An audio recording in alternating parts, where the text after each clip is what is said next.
मतदान से पहले ममता बनर्जी ने ज्ञानेश कुमार को अदालत तक घसीटा, मनमानी करना चुनाव आयोग को पड़ा भारी। दोस्तों गजब हाल है। एक तरफ चुनाव की घोषणा होती है और कुछ ही घंटों के बाद राज्य के दर्जनों अधिकारियों का तबादला हो जाता है। मानो ज्ञानेश कुमार इसी फिराक में बैठे हों कि इधर तारीखों की घोषणा करे और उधर तबादला एक्सप्रेस चल पड़े। लेकिन क्या ये सही है? टीएमसी को बिल्कुल भी नहीं लगता है, इसीलिए ममता की पार्टी हाई कोर्ट तक पहुंच गई है। आपको बता दें कि दोस्तों जो है चुनाव आयोग ने 15 मार्च को पश्चिम बंगाल विधानसभा चुनाव की तारीखों की घोषणा की थी। घोषणा के कुछ ही घंटों के भीतर राज्य के कई बड़े अधिकारी बदल दिए गए। इसमें chief secretary, home secretary, DGP जैसे बड़े नाम शामिल थे। पिछले 4 दिनों में 50 से ज्यादा वरिष्ठ आईपीएस और आईएएस अधिकारियों को हटाया या ट्रांसफर किया गया है। पश्चिम बंगाल की मुख्यमंत्री ममता बनर्जी चुनाव आयोग के इस क्रियाकलाप को अघोषित इमरजेंसी बता रही है और उन्हीं की पार्टी के सांसद हैं, वरिष्ठ वकील हैं कल्याण बनर्जी, वो अदालत चले गए हैं।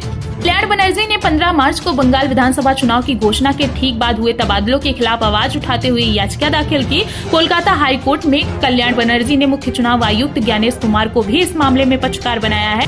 कोलकाता हाई कोर्ट के चीफ जस्टिस सुजय पाल की डिवीजन बेंच के सामने इस मामले को जो है जिक्र किया गया है। याचिकाकर्ता के वकील जल्द सुनवाई की मांग किए हैं। यह याचिका अगले हफ्ते की शुरुआत में सुनी जा सकती है। याचिका में मुख्य शिकायत ये है दोस्तों कि चुनाव आयोग ने राज्य सरकार से कोई सलाह लिए बिना ही तबादले कर दिए, जो कि चुनाव के नियमों के खिलाफ बताए जा रहे हैं। ममता बनर्जी ने इसे लेकर एक लंबा चौड़ा ट्वीट भी किया है और लिखा है कि यह अभूतपूर्व है। संस्थानों का दुरुपयोग करके राज्य पर कब्जा करने की कोशिश की जा रही है। उनका आरोप है कि बीजेपी जनता का विश्वास नहीं जीत पाई, इसलिए जबरदस्ती और धमकी से राज्य हथियाने की कोशिश की जा रही है। ममता बनर्जी ने कहा कि चुनाव की अधिसूचना से पहले ही 50 से ज्यादा बड़े अधिकारी हटा दिए गए। इसमें chief secretary, home secretary, DGP, ADG, IG, DIG, DM, SP शामिल है। ममता ने इसे सर्वोच्च राजनीतिक हस्तक्षेप करार देते हुए कहा कि यह शासन नहीं बल्कि अराजकता और अक्षमता है, जिसे अधिकार के नाम पर दिखाया जा रहा है। ममता बनर्जी ने एक और ट्वीट में जानकारी देते हुए बताया है कि उन्होंने मुख्य चुनाव आयुक्त को पत्र लिखकर आयोग की मनमानी